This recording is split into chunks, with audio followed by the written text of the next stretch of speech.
Alright, champs! Meron po tayong mga visitors ngayon. Sila po ay galing sa... Taga saan sila, ma'am? San Jose del Monte, Bulacan. Oh, medyo malay ba yun?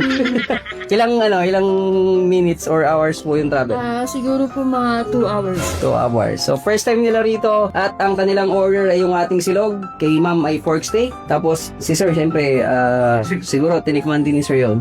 Tapos, pizza naman kay sir. Kamusta, ma'am, yung ating silog?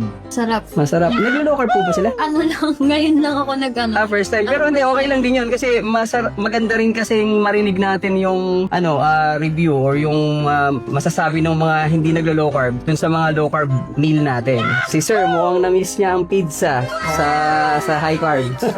Ang beauty. Ayun, oo nga pala, may drinks nga pala sila kay ma'am yung topi na coffee latte natin.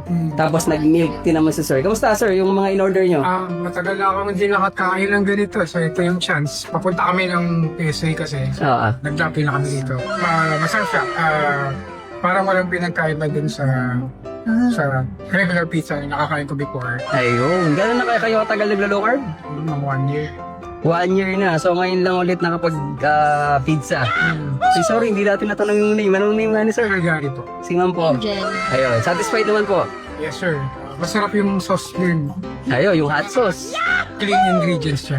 Ayan meron din tayong hot sauce, ang grindahan. Okay. Masarap yung mga sauce. Oh, punta na kayo rito. Ayan, nag-enjoy sila mama si sir. Ayan. Kain kayo rito. Ayun, see you. Bye-bye.